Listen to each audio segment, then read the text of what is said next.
Kensington.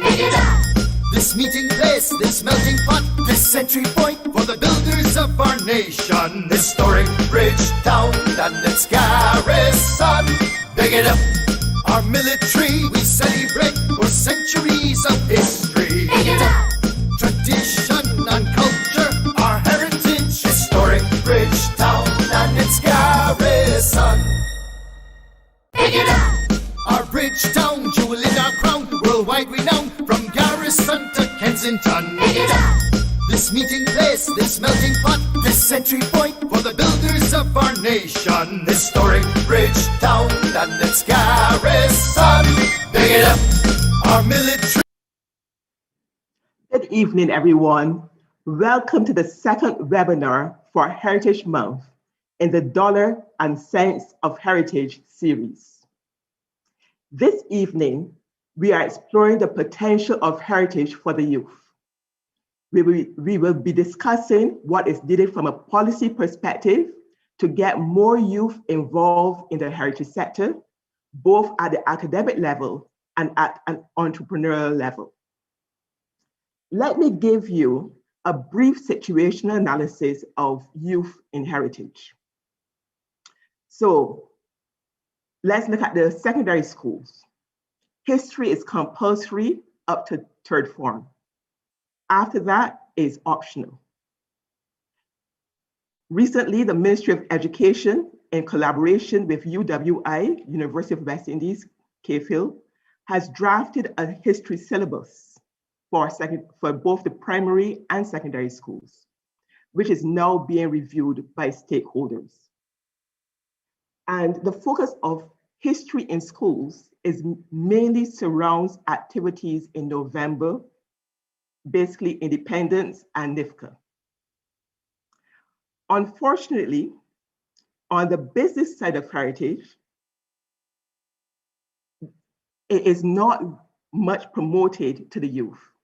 Many youth are not aware of the wide range of possible careers and how much our heritage can be translated into cultural goods and services. I mean, things like comic books and games and animation and films and documentary and food, and the list goes on, t-shirts, etc. The list goes on. And for the past few years, relatively, when you look at the tertiary level now, relatively few people have been studying history or heritage at University of West Indies, KPhil. It's sometimes about 2 or 3 persons. So we are going to be discussing, and we hope to bring this out in this webinar, the range of occupations and the possibilities for youth in heritage. I will just mention a few right now. You have range of occupations include documentary filmmakers, set designers, craft persons, visual artists, animators, game designers, cartoon designers, tour operators, curators, researchers, and the list goes on. So joining me this evening, we have a panel comprising of, first of all, to discuss youth in heritage, we have the Honorable John King, Minister with responsibility for culture in the Prime Minister's office, and the minister is currently at another engagement, but he felt it very important to be here with you this evening. So he's going to be joining us a little later. We also have on the panel a group of students who are involved in the planning and coordination of Heritage Month as part of the National Give Back Program.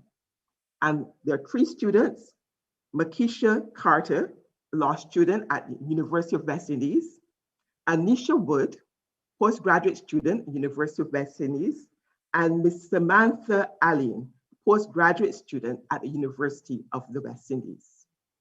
Also on the panel is Ms. Terry Vanderpool Fox, Manager, Project Development of the Barbados Tourism and Marketing, Inc. And Ms. Chantel Thomas, a graduate student a graduate of the University of West Indies. And then we also have Ms. Deborah Grant, the manager of Chatterhouse Tours. Welcome, panel. And I am Sharon Drayton, the Deputy Permanent Secretary in the Division of Culture, Prime Minister's Office, your moderator for this evening. Now, before we get into the discussion, you can spend a few minutes introducing yourselves to the audience by stating what is your involvement with heritage. And we will start the calling on the students. Ms. Markeisha Carter. Good evening, everyone. Through the Give Back program, I became a volunteer with the Division of Culture, Prime Minister's Office, just over a year ago. As a volunteer, I'm able to research sites and assist with building my island's national register. I'm able to expand my knowledge even more about my island's Barbadian heritage. Okay, next, Ms. Anisha Wood. Hi, good evening, everyone. To answer the question, I would have to admit that I am both a practitioner and someone that's expanded my scope in heritage management. So when I say I'm a practitioner, I am trained in visual arts, and I also work in woodworking. So I do work. You're also working? Woodworking. Woodworking, yes. Yes. So that kind of range from refurbishing traditional furniture, building items of wood, etc. So that's the kind of practical side. And then I'm also a student, as mentioned, at the University of West Indies in Heritage Studies. And that has exposed me to cultural resource management, archives, archaeology, museology, etc. And then prior to that, I also began working and volunteering with various cultural institutions, such as the Barbados Museum and Historical Society, the NCF, National Cultural Foundation, and the Division of Culture. And that work has exposed me to things like collection management, research methodologies, with history and heritage, and conservation. So that's my involvement in heritage. Okay, a mouthful. Yes. So you see how wide the range is. A lot. Okay, good. And Ms. Samantha Ali. Good evening, everyone. Similarly to Anissa, I'm a postgraduate student in Heritage Studies at the University of the West Indies. I'm also the research assistant for Caribbean Heritage Network, dealing predominantly with content management. In that capacity, I'm serving on the local organizing committee for the seminar Caribbean Conversations and Conservation. And I'm also on the Newton Enslaved Burial Ground Development Committee. So being in the heritage program has opened me up to opportunities to be more involved with heritage and making a difference in making Barbadians aware of that heritage in Barbados. Okay, so I hope that you all spread the word to fellow students about the excitement in heritage. So let's turn to Ms. Terry Vanderpool Fox.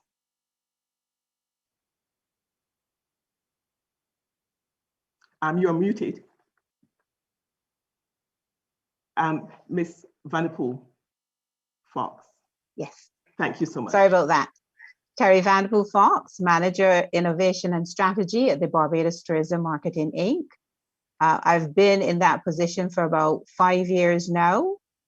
Prior to that, 28 years in the marketing end of it, now product development component of it.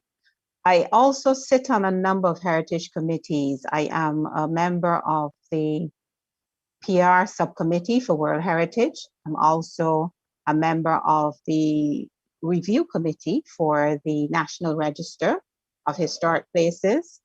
I am also a member of the Newton Enslaved Burial Ground Development Subcommittee. And I'm currently just took on the role of lead person at the BTMI Product Development. We have a small working group which is looking at heritage, building heritage awareness. So it is very appropriate for what we are doing now. And I've always supported the Division of Culture in terms of Heritage Month. So I've had a history last 5 years of working in terms of coordinating these activities. So that is Terry Vanderpool Fox in a nutshell. Okay, and thank you so much. You're And welcome. we'll move on to Ms. Chantal Thomas. Hi, good evening. A pleasure to be here and to share. My involvement in heritage has always been, I've always had an interest in historic spaces and our local culture. But I currently hold an executive position with the International Committee of Museums, ICOM, working in collaboration with the museum, Barbados Museum, and several other museums and collections, safeguarding and showcasing our cultural heritage. If you don't or may not be familiar with ICOM, ICOM is a membership association and a non-governmental organization which establishes professional and ethical standards for museums activities. I enjoy being a part of that organization because many of the activities that we do, we encourage and promote the awareness of heritage in Barbados and various cultural spaces through theme bus tours, visits to museums, conservation workshops, etc. I also, through the University of the West Indies, the Cultural Studies graduate program, and Carry Talents, been involved in heritage from that end. And that was a program that was collaborated in collaboration with the University of the West Indies and Florence, Italy. So I just have a love of heritage. Okay.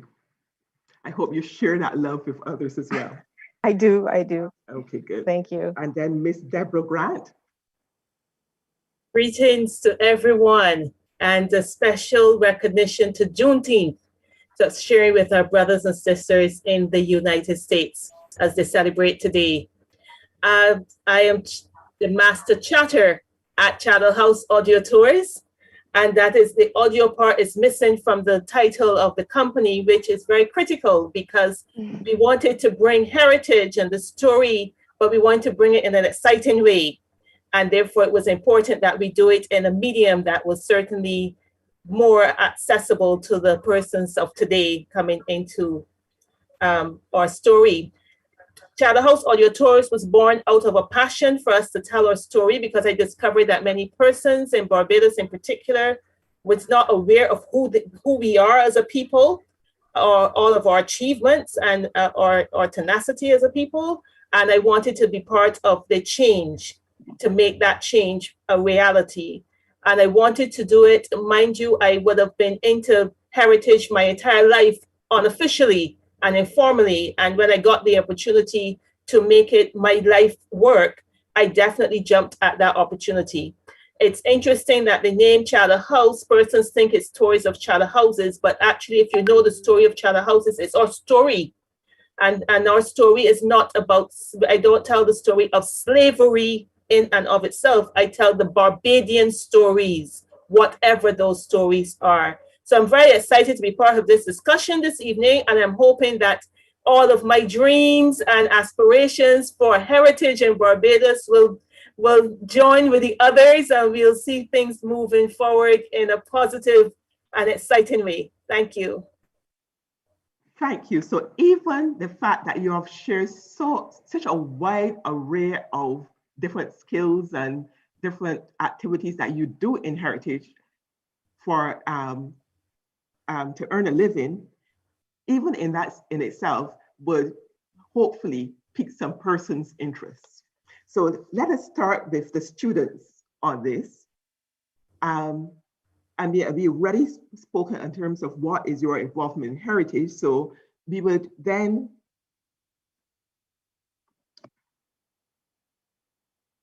what is needed from your perspective to get more young people involved in the entrepreneurship side of heritage? We'll start with the students. We can start with Miss Anisha Wood. Okay. Well, when I saw this question, I thought that one of the key things would be to establish an understanding and appreciation of the value, relevance, and potential of heritage. And I say this from having several discussions with persons in the age group and so on about their views on heritage. And several persons have questioned, what is heritage? Is it important? Why should it matter to us today? Especially because they're facing several different issues, whether it be financial, family-related issues, or just challenges as a young person. And therefore, when I say relevance, is how do we make a connection then between contemporary life today, living today, and history and our heritage? So for me, that is the most important thing, to create those connections, and connections that really resonate with this group of persons. Okay, thank you. And your perspective, Ms. Samantha Ali. When it comes to entrepreneurship and heritage, I think that there's a wide market that a lot of young persons don't know are available to them. For the most part, in this economical time right now, most people are searching for other forms of gainful employment and other forms of bringing in their own funding. And we look at craftspersons, we look at jewelry makers, and even photographers, filmmakers. They don't see these as areas that are of heritage, but just forms for excess or excess income. And I think that when we awaken this knowledge in our youth, to let them know the correlation in these activities contributing to their heritage, passing down information from previous generations, it will help that to continue going forward. Okay, thank you. And Ms. Markeisha Carter. What COVID-19 has brought to the fore is the creation of many businesses. So to preserve our heritage, I believe more programs along the lines of craft, food, theater arts can be implemented if they're not already. I also believe that we also have to show examples of individuals who are in fact entrepreneurs within the heritage sector that can encourage young people to become involved. So individuals who are making creams, soaps, those who make crafts such as calabash, those who make calabash bowls and art along with that, and clothes, food, sugar cakes, anything of this sort. We need to encourage young people and to show them examples of individuals who are in fact doing these things. And through Heritage Month, we have seen programs where entrepreneurs have given how should I say, they have given their ideas, they have expressed what they do and how they have been working within the heritage sector. So I think showing examples of individuals who are entrepreneurs within the sector can encourage young people to become involved. Okay, thank you. So we've basically getting the message out there, what the students are saying, getting the message out there, doing correlations and so on with what they know and the history and so on, and seeing and showing that it is important. So let us move to the people who are actually doing some of the work on the ground. Ms. Terry Vanderpool Fox.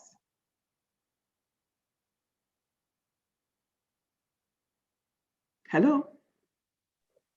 Hi, sorry, it's just trying to maneuver this little button to unmute myself. Do apologize for that. There's a little bit of a delay there. From a BTMI perspective, and I have to speak from that, we have always been very conscious that cultural heritage and heritage is one of the major strategies through which we can differentiate and diversify our product offering. And we have to be honest. Within the Caribbean, we all share the same experience, the same sun and sea and sand. And culture and heritage, and more so heritage, is what distinguish us from the other Caribbean territories. And we have our own robust history and our own robust cultural heritage. And from the BTMI perspective, that allows us to create products with a level of authenticity. These strategies of diversification, differentiation, we identify niche markets. Cultural heritage is one, and we have always seen this as an opportunity to showcase our authenticity and our people. And whenever we do the research, it always comes back to one thing.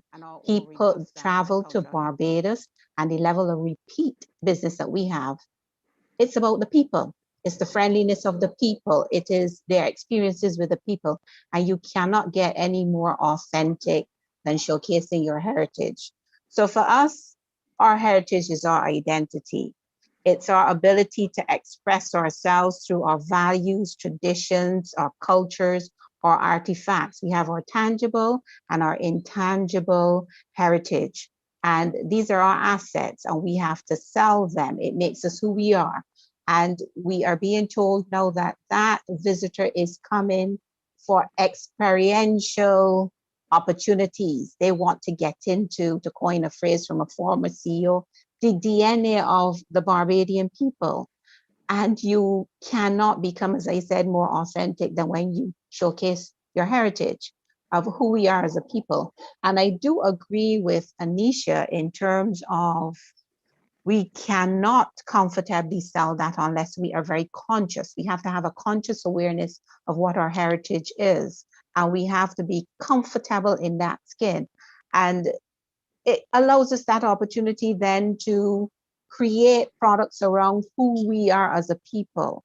And that's what the visitor is coming for, to go where we go to eat our foods, how we entertain ourselves, our films, or dance, how we express ourselves. Culture is how we express ourselves.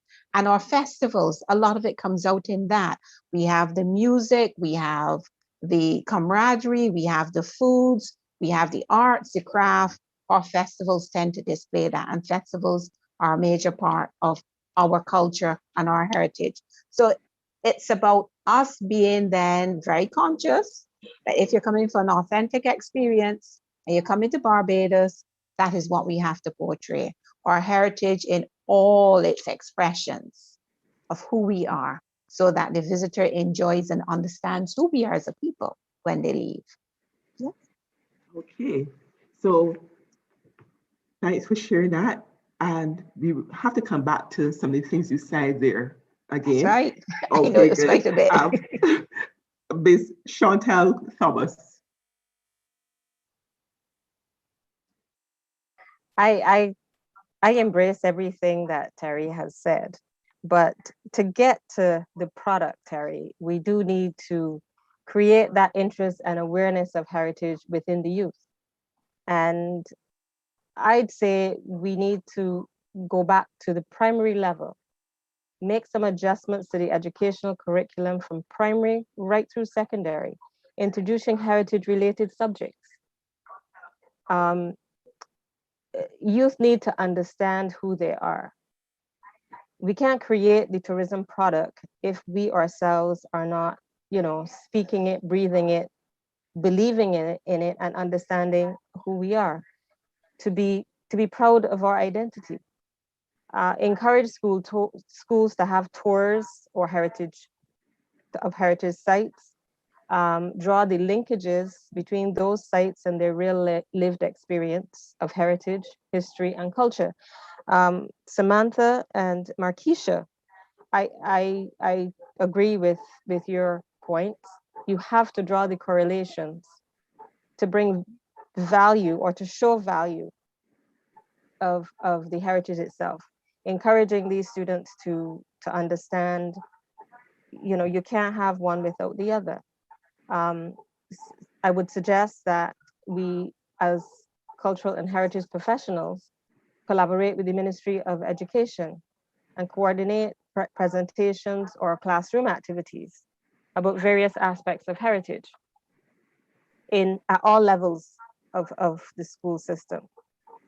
Talks by members of the Barbados Landship, artisanal entrepreneurs, the potter, the woodcraft artisan, later down in the presentation, we will have to show how they have been, successful at what they do.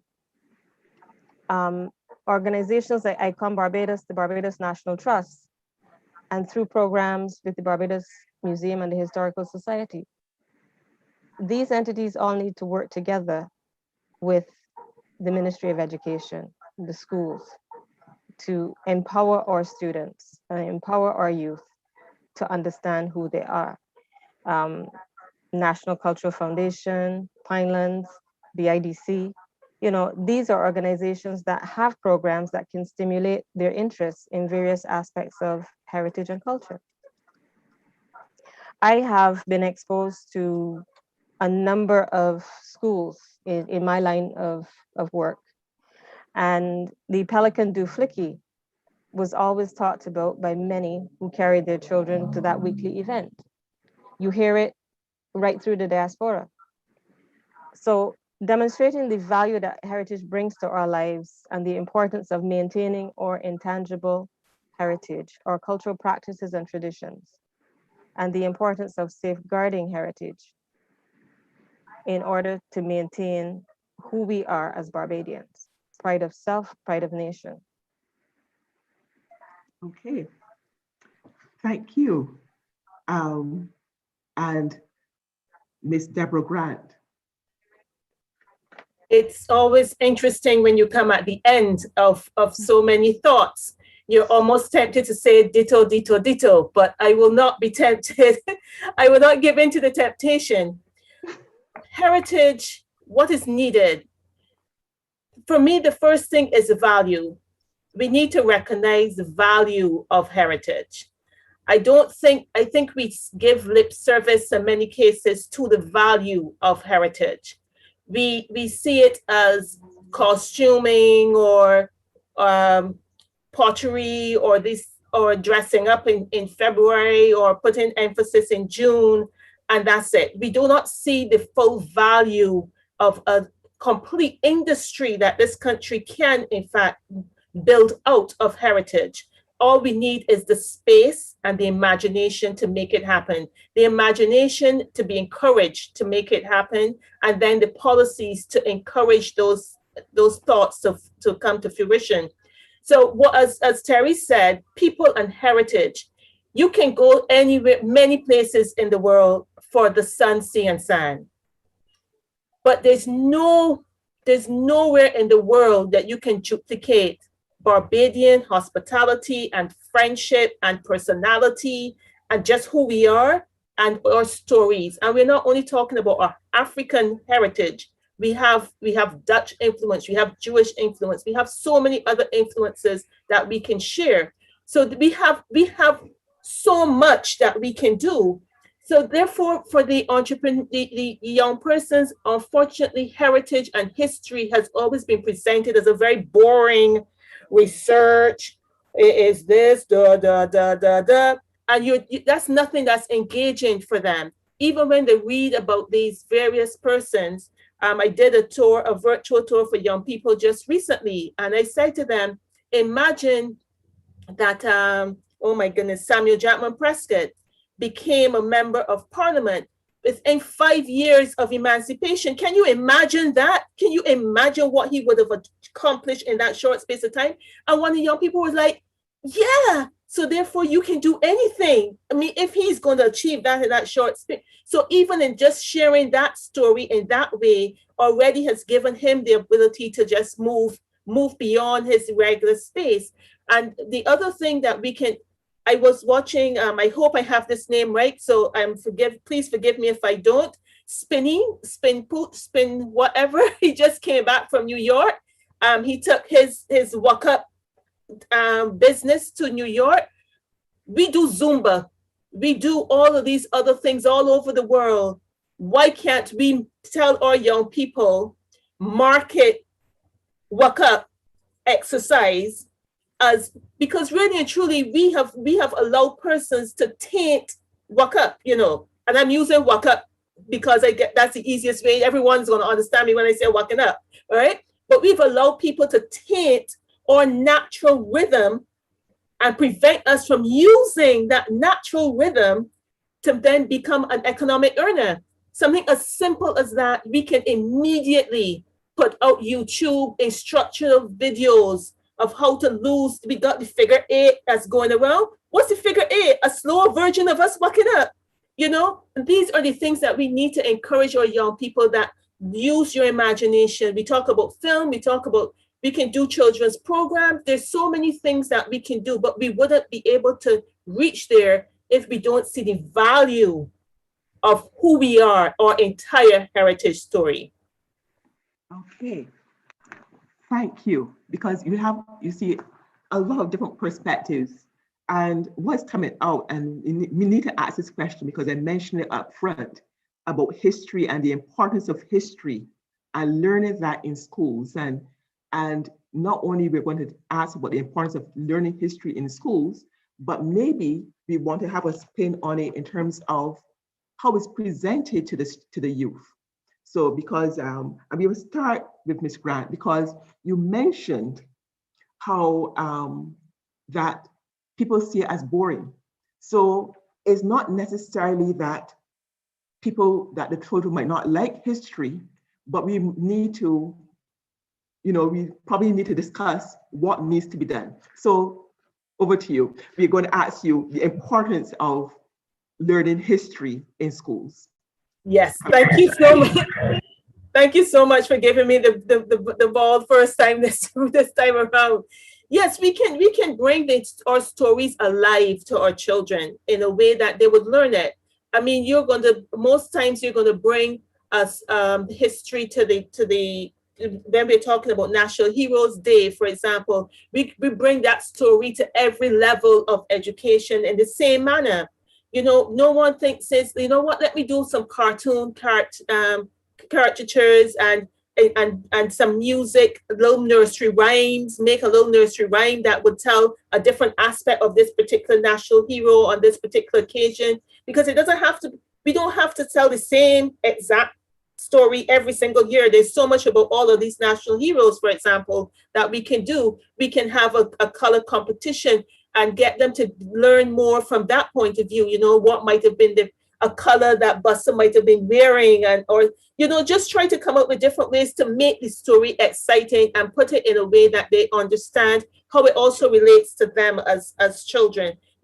Imagine what your mother and your father, imagine that they would have been outside playing just as how you're playing, and they were outside playing in their home, and this is your forefathers, I should say, and someone came and took them away and brought them here, and now at your age of 11 or whatever, they had to go and work in the fields. Let's see, how would you feel if that happened to you? So you're not only showing them from a fun side, but you're also tapping into their emotions. How are you going to feel about that? And therefore it becomes more personable, and it's not a subject. It's not something to be learned out there, but it becomes internalized. And we too, as a society, we have to stop playing action games with our heritage. February, June, November. Come on. We have 12 months that we are Barbadian, 12 months to celebrate who we are, 12 months to be continuously showing the world who we are, showing and doing, and in so doing, we would actually be able to encourage the young person that's sitting on the block would tend not to want to sit on the block anymore, because now they have an awareness that they're royalty. They have an awareness of who they are and their strength.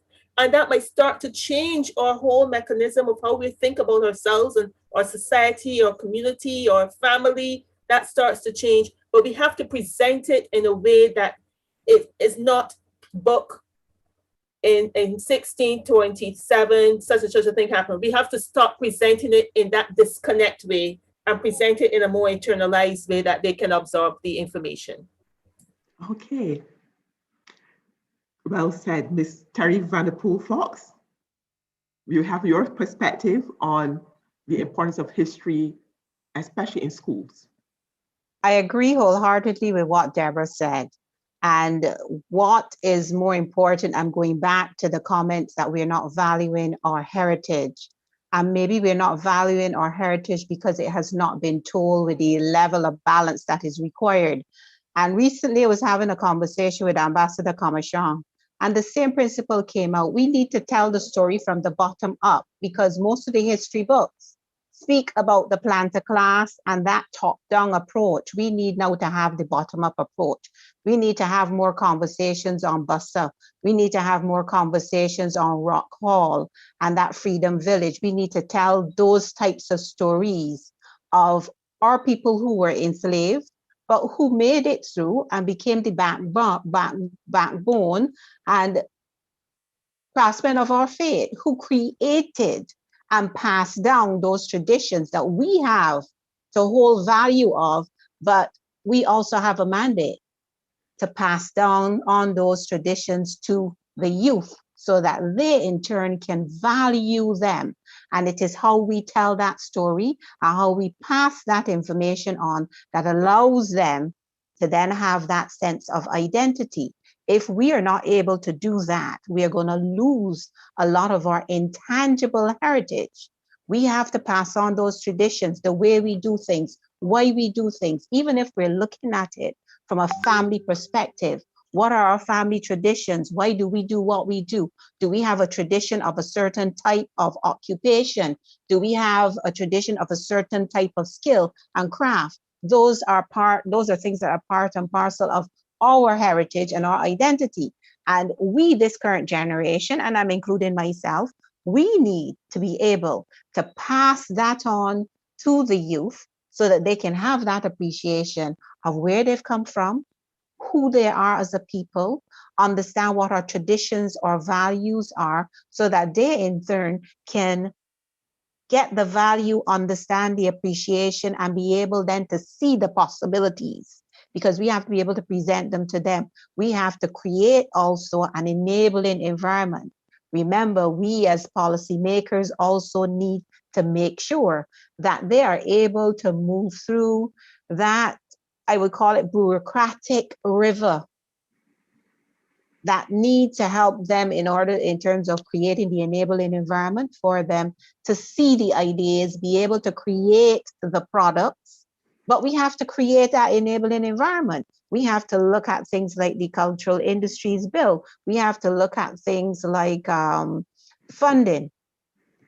And we have to be able to provide those kind of things for them, because if we don't, they are going to be frustrated. And the worst thing you can do is throw frustration at a creative. It doesn't go anywhere. So again, we have to create that type of enabling environment. We have to make sure that the policy formulation is in place. We have to relook the cultural industry bills. All of those are things that we, the policymakers, need to make sure are in place, that they in turn, when they come, can access, whether it is some ideas to how to register the company, access the funding, whether it is venture capitals. All of those are things that we as the policymakers need to put there to make it a lot easier for them coming after us to understand, yes, I can do this, the policies are user-friendly, and I can create and I can go ahead. There are lots of other things that we can put in place too. We can look at repurposing buildings, creating centers for them so that they can perform in terms of performing arts, etc. We have derelict buildings that are sitting there. We need, and we need to look at things like the appropriations bill. Let me interrupt you 1 second. No, we are going to go through all of those things. Just let me I'm getting ahead of myself, yes, but it is, these are all the things. Of course, of course, because, you know, I get very passionate when I get here. So I know you're going to have to put the little brakes on me and stop me, and I will just take the cue. I do want you. I don't want you to go along that line, but I do want you to just bring out in terms of the history and the importance of the history and what needs to be done in terms of why is it important?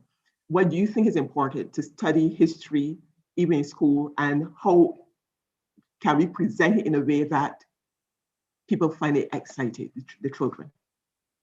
again, we can't just ask them to read a book. We have technologies there. We need to look at the whole digital component of it. The youth, we need to go in their space to be able to communicate with them. And it's the use of technology. We know that they're on their mobile phones. We know that they're into QR codes and all kinds of stuff. We need to get into their space to be able to communicate with them and communicate effectively with them. So again, history isn't just about reading a book. And again, as I said, we need to rewrite those books. We need to rewrite that history to make sure that there is a balance to what it is we have to share with our youth, to make them more comfortable in their skin and to let them understand that we are a people that have risen over a lot of hurdles and we are able to create and do whatever. So in other words, there's a whole lot of potential there. And we have to be able to meet them where they're at and get them excited, utilizing the technology so that they can then create what they need to create in their spaces. Yeah. Okay. And we then go to Miss Chantal Thomas. Well, I think Terry has floored me. um, I think that history is important. I didn't like it in school, but I still enjoy the whole living heritage. I think it's a precursor to heritage. So it kind of lays the foundation, gets the students interested, but in what Terry is saying, you have to show them, you have to give them the why. Why do I have to do history? How is history related to how I am living today? If we don't make the correlations and the links, then it's pointless. Teaching in this day and age needs to be interactive. So I am not interested in reading the history book, but as a modern day student, I am interested in that interactive, a tour of the museum, a tour of Foursquare Sugar Factory, understanding history that is alive and interactive. So we need to create incentives also that would encourage the students to study history and move on to heritage. Offer scholarships, stage competitions within the schools, different levels, and promote the current heritage programs that we have now within UWI, so that as you're going through secondary school, you are aware of these programs, you're aware of what is out there. And I am now interested in going on to a postgrad or a graduate degree in this field. Okay. Establish policies that would govern and address the introduction and the execution of some of these activities that we've talked about this evening. Primarily heritage studies being introduced in the school curriculum. Okay.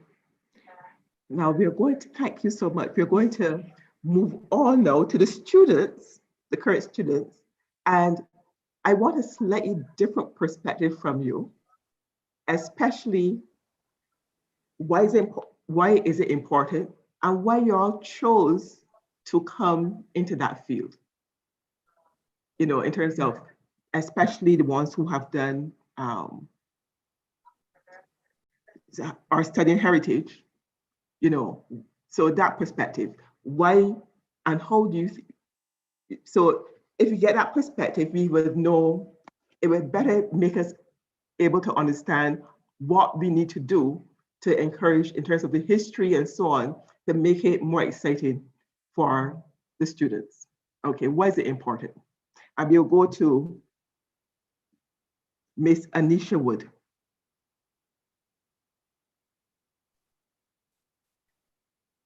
Okay. Why is it important? To be honest, when I reflect on my, I guess, path in history, I dropped history in third form. So now that I'm doing heritage, there's things like the fish out of water, to be honest. But my, I guess, saving grace is the fact that when I kind of started to pursue visual arts, my real interest, like yes, I have skills as an artist to make art, etc., and to make objects, but my real passion was in art history. And through studying art history, there's always this connection with what was happening around at the time. So you were still studying history, Yes. you know, trying to understand, I guess, the political environment, social environment, things that would influence the artist at that particular time. And my focus has always been on Caribbean art. So it's always been Caribbean art, Caribbean history, and the connection of the two. So uh, how I value it,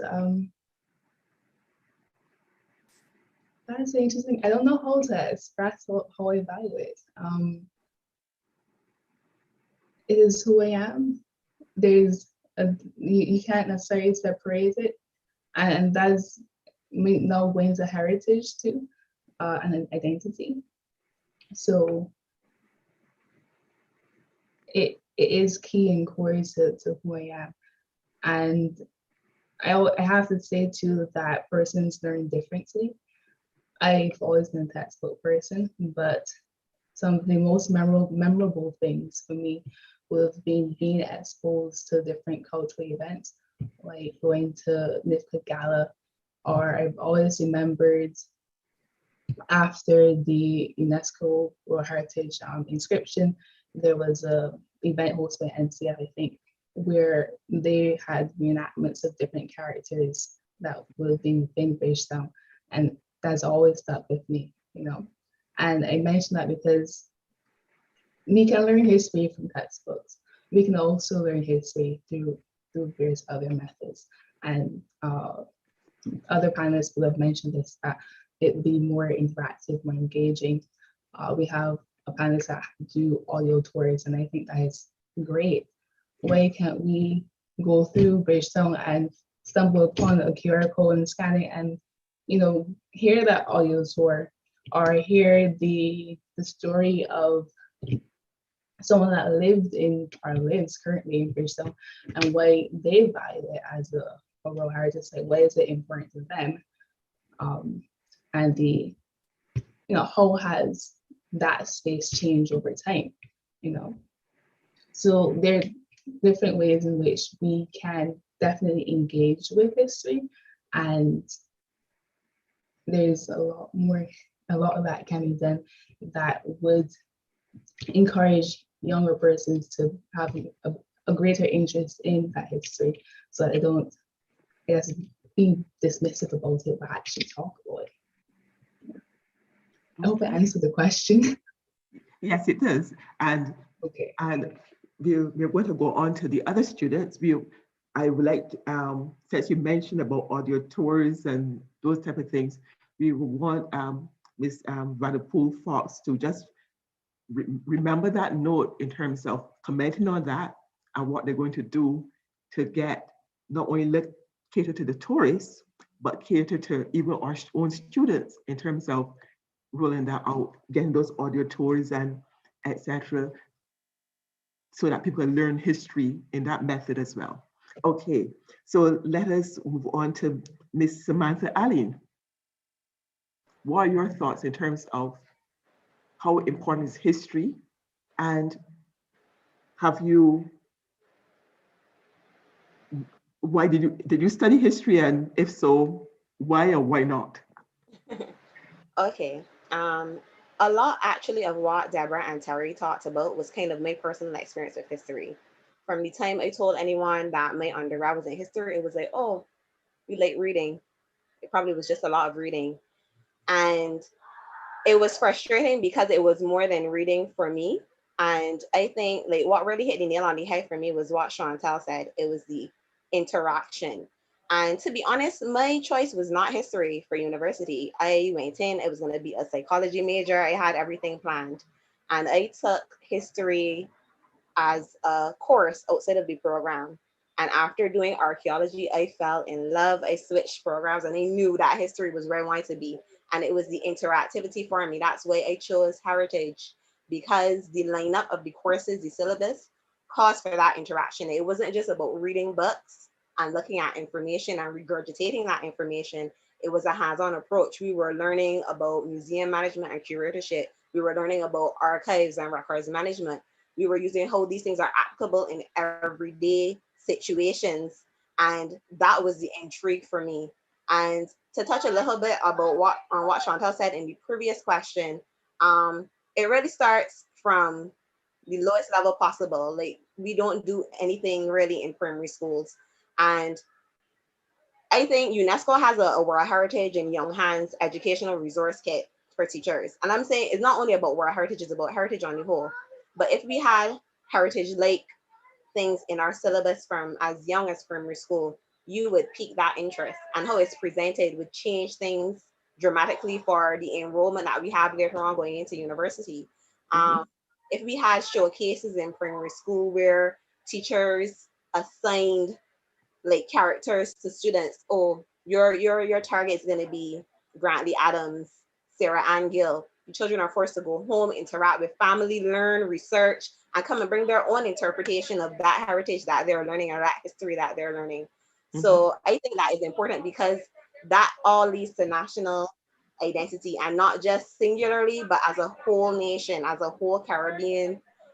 We would know, okay, this is where we came from. These are the people that made significant markers in our development thus far. And that is the reason that I kind of stuck into heritage. I mean, I fell off track because after history, it was like, I'm going to be like everybody else, just need to get the job, move on, something that's paying. But I realized where my passion was.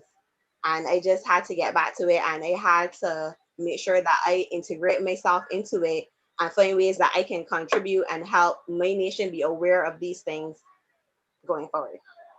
Okay, thank you. I mean, you have some person here who is passionate about heritage. It's not just, so it's not about just read on history and so on. It's not just about reading books, she's saying. It is interactive. It is, you give her a sense of identity, etc. Let's move to, thank you, Ms. Aline. Let's move to Ms. Carter. From your perspective, and we heard you say that you love heritage and so on. Ms. Carter?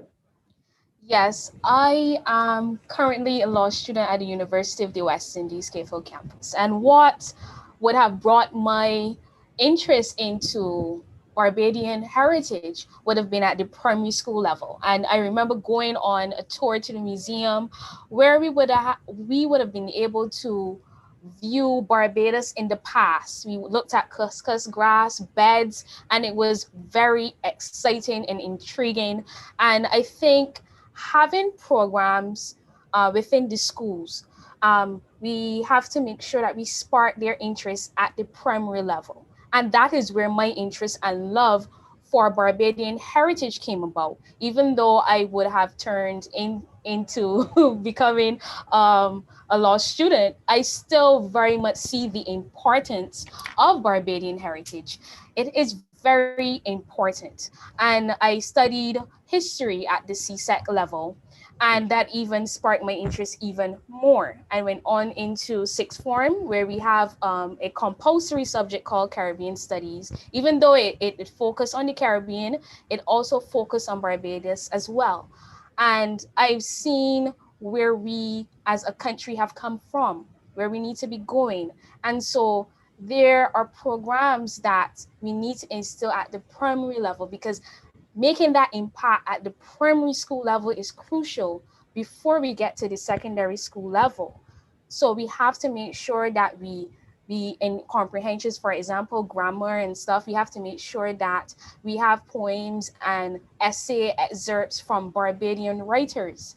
And we have to showcase what Barbados looked like in the past. And I know many young people may not be aware, but we have a UNESCO World Heritage Site, historic Bridgetown and its garrison. Many times we walk through Bridgetown and we don't know, we pass these places and we don't know exactly where we are. And it's almost as if you walk through Bridgetown, you're not sure. But when we walk through these places, we need to be aware. We need to be aware that where Parliament building, the East Wing was built first or the West Wing was built first. We need to know these things. And we need to know, okay, for example, Jubilee Gardens, there is a viewing box there with stones from 300 years ago. So we need to be made aware of this. And I share similar sentiments with panelists here today, that we have to make it exciting.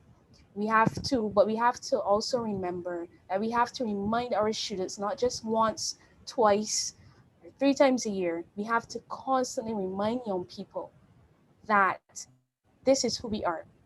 Barbados is our country, and who better to be made aware of our history than ourselves before we sell to other people. We have to make sure our young people, who are the future of this country, they must know who where they've come from and where we are expected to be going as a people. Okay, thank you, Ms. Carter. I'd just like to say though, because you are into law, doesn't mean that you have you're not longer dealing with heritage and culture, etc.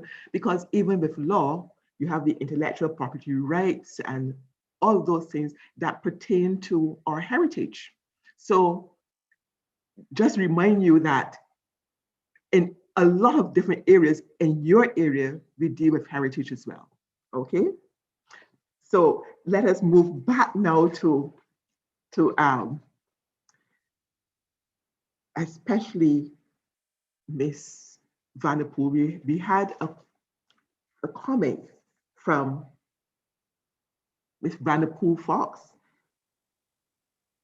We had, and I guess this will go to both Miss Vanderpool Fox and Miss Deborah Grant. We had a comment from Miss Anisha Wood concerning audio tours and having information on the various artifacts and various things around town, and so that people will be aware of this, of what our history is about, our heritage, etc. You have any comments, anything to add to that? And how do you see it working for us? Deborah, I'll let you go first based on your Chattel House tours. Okay, thank you, Terry. Actually, in a few months, if not weeks, we will be launching such a product for Bridgetown. We'll be starting with one for Bridgetown, and then we'll roll out the others once we have that one set up and running. So the audio part is actually coming with some rather interesting solutions and experiences that will be rolling out. By the first one will be in about another month or so, and by the end of the year we'll have a different product engaging as well that is along the same line. So those products are definitely coming this year. Okay, thank you. And Ms. Vanderpool Fox? What I can add is that Deborah is one of those persons that understand the use of technology in helping to tell stories and helping to share information on heritage and history. And it was mentioned before, augmented reality, where you can put a QR code on an artifact, on a poster, on a building, and utilizing the technology, the cell phones, you scan that code, and information is given to you, real-time information on the history of that building or maybe one of our monuments. And that is how we engage at this level in this era in terms of utilizing the technology. But just to add as well, a lot of the students had spoken, Markeisha and Samantha, about the history and how it should come alive. What I would love to do is to say to them, it is students like them of history that should be mandated to rewrite the stories. They understand how they are engaged, and they understand how the books themselves are not necessarily telling the accurate story, rewrite those stories, because part and parcel of the engagement, and Deborah would say this, is being a storyteller. How you engage individuals in terms of taking them on that tour. And I must add that the BTMI has a tour guide training module that we had coordinated in conjunction with TVEC and CTO, that we can actually, those individuals, those students who are interested in telling the story from that perspective and becoming a tour guide like Deborah, we are in a position to train them. And the training is worldwide recognized, because we have had input from the World Federation of Tour Guides Association. So it is very well recognized, and we're looking at NVQ, CVQ certification. So again, very much accredited moving forward. So those are areas within which we at the BTMI can support in terms of capacity building and training in that regard. Yeah. Okay, and we are going to ask this question because even though a lot of it has come out already, it's still important because we're dealing with dollar and cents of heritage series. So do you see heritage as an economic earner? And since we have Ms. Vanderpool, let's start with you, and then we'll go to the students and come back to the others. But of course it is, when you look at heritage globally, it's $1 billion industry. And if you look at that, we might not have the specific figures, but there's great potential there. And when you consider a multi-billion-dollar industry and you're looking at things, because again, we don't necessarily need to confine ourselves to certain areas, but the cultural industry sectors include advertising, architecture, art and antiquities, crafts, design, fashion, film, video, music, performing arts, publishing, television and radio, and software and computer games, as we've mentioned before. That is a wide range within which you can get. And from Samantha's perspective, the legal component of it, because you have copyright laws, you have all those things now that you need to be intellectual property. Those are things, and even some of the artists may need legal representation. So there is a wide berth of avenue for the legal perspective in this, but from those subsectors that I just mentioned, there is so much potential that has not yet been tapped. So I think that Barbados is still relatively young in terms of taking advantage of this particular industry. Okay, thank you. And we will move back now to Ms. Carter. Since, in terms of, do you see heritage as an economic earner? Yes, heritage is in fact an economic earner. We can do that through theater arts, craft, and fashion. I think when visitors come to our island, they not only, as mentioned earlier, they not only want sun, sea, and sand, they also want an experience. And in experiencing our island, for some of them, for example, those from Great Britain, they often say that our Bridgetown is almost similar to towns that they have in London. So I do believe that heritage is in fact an economic earner. Okay, I was hoping that you mentioned the law, in terms of law as well, that you see that as part and parcel of the heritage sector, that it could be used in that way. Okay. Ms. Wood, do you see heritage as an economic earner? I do see it as an economic earner. And I believe it was Vanderpool Fox that was spoken about the kind of international market and the value of the industry on the international scene. At the same time, you also have to bear in mind that the various jurisdictions that you might look at as examples that demonstrate that there is potential in heritage. They have systems in place that allows heritage to thrive and to really be an economic earner, which goes back into the concepts of policy and really having like financial support available for the artisans and for let's say making sure that they have access to the materials that they need to continue their practice, that maybe there's a tax relief on when they're importing materials that they need and so on. So all I'm saying is, yes, there is a potential. At the same time, there needs to be on a national level, the effort to facilitate heritage so that it can thrive. Okay. And Miss Samantha Ali? Yes, I agree with everyone. Heritage, definitely. I think where it starts from though, we know for sure creatives, but we have to also look at those behind the scenes. We are not just tour guides, but the researchers as well. And I think a big part of it is marketing. Like if we don't market that these are employment opportunities, people will understand that what they are already doing or what they can do can contribute to that heritage. So a big part of it is marketing and letting people know about it, getting it out there, and definitely you will find viable employment opportunities in the sector.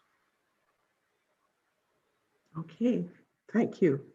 And then we'll move to the people who are actually, back to the people who are actually in the sector, earning money in the sector as well. And we would like to hear from Ms. Grant on that. Yes, there is, as Terry said, it is a very big industry out there, extremely big, and we are losing out major time on it.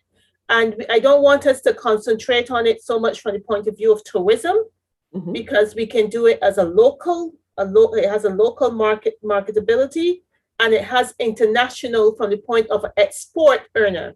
So we can look at that. We have 3 opportunities for heritage to be an earner. And just to give an example, though, for the normal one of, say, tour guiding, in preparation for this session, I asked some of my fellow tour guides around the world what their rates were like. And for example, they said it's like 30 US an hour for a minimum of 3 hours. They don't come out for an hour. So you're talking 60 Barbados dollars per hour for a minimum of 3 hours for a tour guide in some of these other markets. Unfortunately, in Barbados, we haven't reached that point where we recognize that we have such value. So that's why I went back to the value part is very, very important. But there is so much that we can. For me, heritage is a very low hanging fruit that once we use it well and maximize it, all of its potential, can really, really make a difference to our GDP at the end of the day. We can really make a difference to our economic situation, but it has to be managed well and all of its arms explored, and not just the tourism arm of it, but all of the other arms need to be explored in its fullness. Okay, thank you. And then Ms. Thomas. Hi. Our heritage is a very, very rich product. And I think it's just as vast as the international heritage in itself. But I think with all the others have said, marketing is a point that we need to focus in on. We have the product, we need to market it. How are we going to market it? Where are we going to market it? Who do you think wants to, consume our heritage product? Heritage as an export product. When I was preparing for this, I was thinking of the diasporic population. We have the Barbadian diaspora that always love to have something Barbadian with them wherever they are in the world. Australia, New Zealand, South Africa, Atlanta. And they're hungry. They're hungry to continue consuming what is their identity, them as Barbadians overseas. So I would say that's one of the angles we could look at, marketing heritage as an export product. Okay. I don't want to, repeat everything that was said because my thoughts were quite similar. The other point I had was commercialization of components or elements of heritage to generate revenue and foreign exchange. We need to maximize on that. Okay.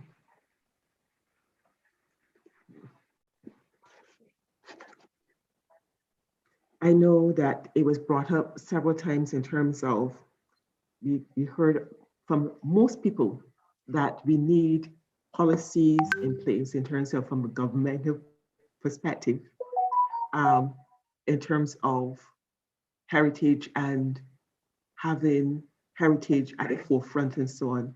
And then I know Ms. Grant said that it should not be just 3 months a year, that we need to look at the whole full gamut of 12 months so that heritage should be really sold to the youth, as well as not just the youth, to every person, because when every person has heritage and know about heritage and so on, the youth will also, they'll also share that with the youth as well. Let us move now. I believe that we need to get some advice from those persons in heritage in terms of young people entering heritage. So what advice would you give? And we can get some advice from all three of you actually. What advice would you give the young person entering the heritage field? And then specifically then to Ms. Vanderpool and to Ms. Grant, entering the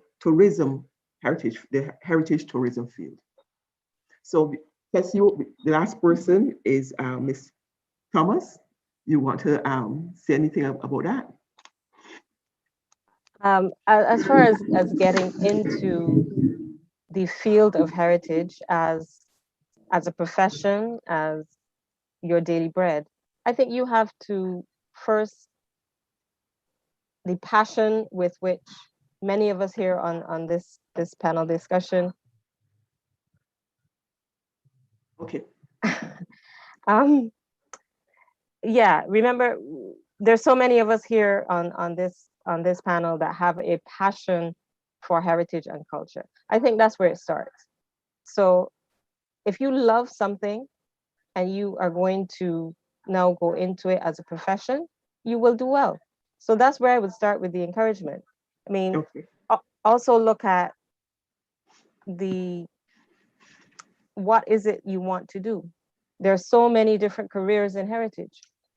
A few were mentioned earlier: heritage education, managing and maintenance of historic sites and buildings, artisanal trade. Where do you want to position yourself? And specialize and jump in. Okay. But also consult with or be continually learning and interacting with those that are in the field. Okay, thank you. Okay. Ms. Vanderpool Fox. Hi, as Shondell said, you start with a passion, but for me, you need to also do your research. If it's a service you're bringing to the table in terms of the legal component, I think you need to understand where exactly do you want to go. Is it something related to contracts? Is it something related to copywriting? You need to be specific in terms of the area you want to go into. As I said, do your research in that area, because I don't think you should go into an area that is saturated. Then you are competing heavily, but look at a niche, look at a gap and see how you can fill that gap, because products and services are brought to the table more often than not to bring a solution to some kind of challenge or problem that's there. So you look for the gaps. But I think you need to do the research to understand the viability of it. You need to be a little bit more specific. If it's a product, you're bringing a heritage product, you need to look at things like the viability of it, look at the markets, look at the various segments that you want to target, because not all products will sell in every market. You need to understand your local market, not just your international market as well. And I will find if it's product, local product, if you can capture the domestic market, you are half sold, because as someone said to me recently, the local domestic market is the bread and butter. The international markets are the icing on the cake.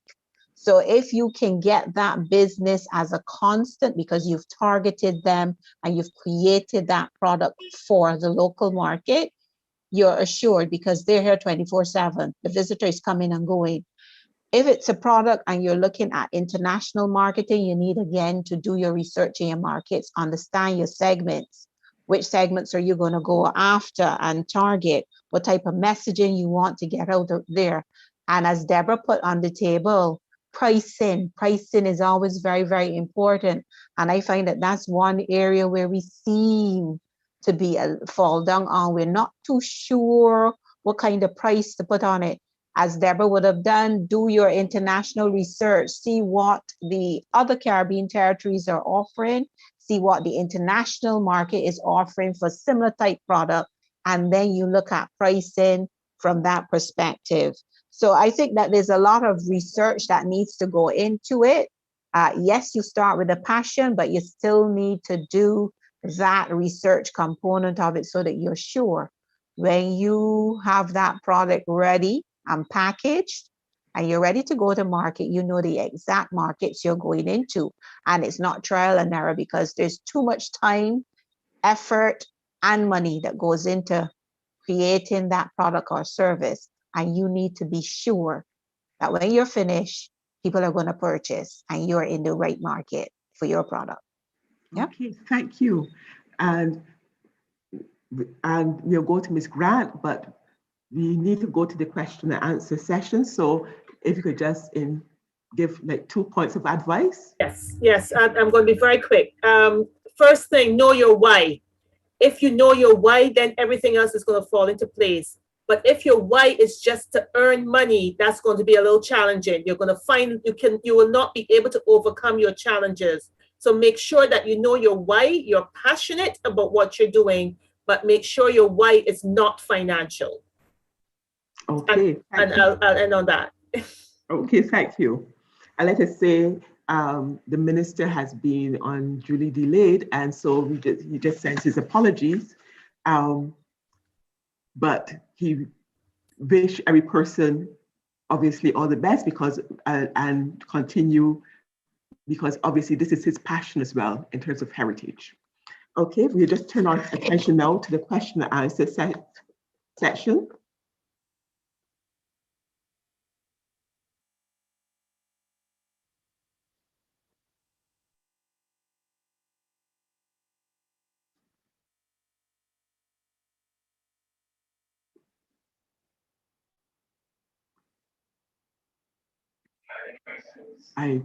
Are there any? I've not seen any questions.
heritage assets in Barbados, and to what extent does this ownership help or hamper optimization of their potential? I'm sorry. I know it was a mouthful. So I'll go over it again. Who are the major owners of heritage assets in Barbados? I have it. Thank you. Okay, so I have it from, okay, thank you so much. Can you put me back on live? Okay, so we have two questions from Miss Eleanor Jordan.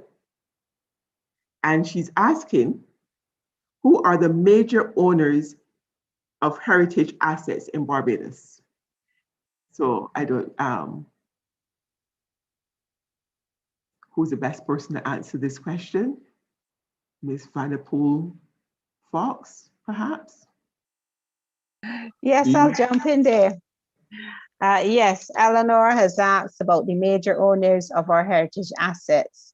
And if you look at the majority of our heritage assets, you're looking at tangible assets, but you're also looking at some tangible assets.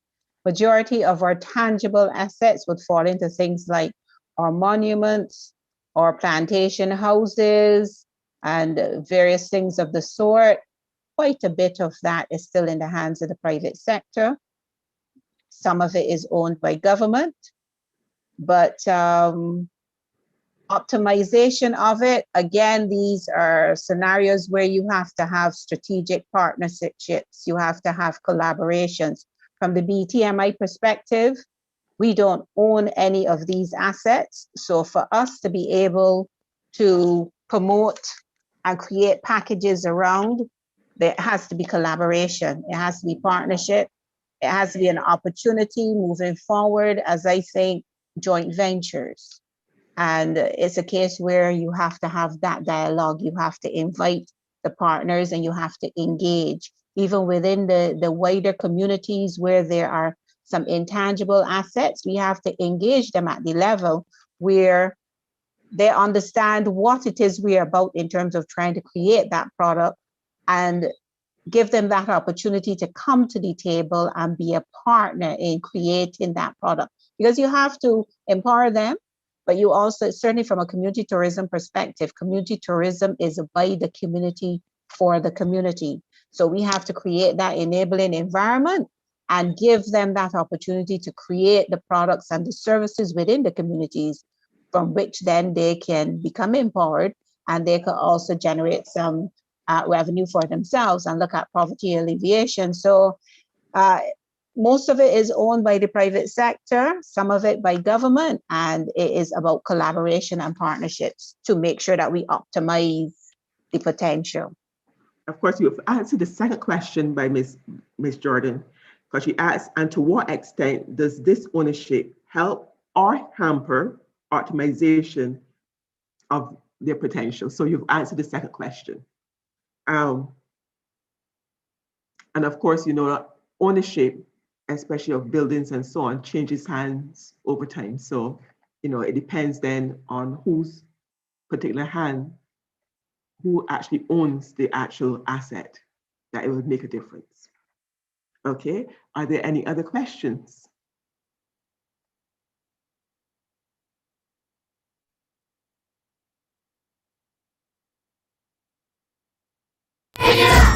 Our bridge town, jewel in our crown, worldwide renowned, from Garrison to Kensington. This meeting place, this melting pot, this entry point for the builders of our nation. Historic bridge town and its garrison. Big it up, our military, we celebrate for centuries of history. Big it up, tradition and culture, our heritage. Historic bridge town and its garrison. Big it up, our bridge town, jewel in our crown, worldwide renowned, from Garrison to Kensington. Big it up, this meeting place, this melting pot, this entry point for the builders of our nation. Historic bridge town and its garrison. Big it up, our military. We don't seem to have any more questions at this point in time, and I know that our conversation has been very engaging. I believe that we, you know, it's just a start. I mean, there are a lot more questions that we can ask, but we need to take it in bitefuls. So I'd like to thank our panelists. Just remind you who they were. Ms. Markeisha Carter, the law student from University of West Indies, and Ms. Anisha Wood, postgraduate student from University of West Indies, Ms. Samantha Ali, postgraduate student from the University of West Indies, and they're all part of the Give Back program, working with the Division of Culture Heritage program. Then thank you to the students. And we want to thank Ms.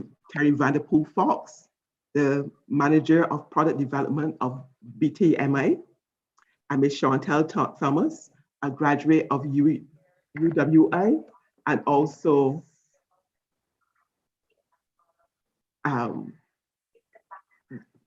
the program that she, with the museums that she works with, and Mrs. Deborah Grant, the manager of Charterhouse Audio Tours. You forgot the audio before, Charterhouse Audio Tours. Thank you to all of you. And I hope that, and thank you to all the people who tune in to this program this evening. We hope that you have been encouraged in terms of, especially young people, to be part and parcel of the heritage, involved in the heritage of Barbados, and to know about our heritage and recognize that it can be about not only an experience and so on, but about dollars and cents as well. So thanks to all of you, thanks to all the participants, and we wish you every blessing, and God bless, and good night. Our Bridgetown, jewel in our crown, worldwide renowned, from Garrison to Kensington. This meeting place, this melting pot, this entry point for the builders of our nation. Historic Bridgetown and its garrison. Big it up, our military, we celebrate for centuries of history. Big it up, tradition and culture, our heritage. Historic Bridgetown and its garrison. Big it up, our Bridgetown, jewel in our crown, worldwide renowned, from Garrison to Kensington. Big it up, this meeting place, this melting pot, this entry point for the builders of our nation. Historic Bridgetown and its garrison. Big it up, our military, we celebrate for centuries of history. Big it up, tradition and culture, our heritage. Historic Bridgetown and its garrison. Big it up, our Bridgetown, jewel in our crown, worldwide renowned, from Garrison to Kensington. Big it up, this meeting place, this melting pot, this entry point for the builders of our nation. Historic Bridgetown and its garrison.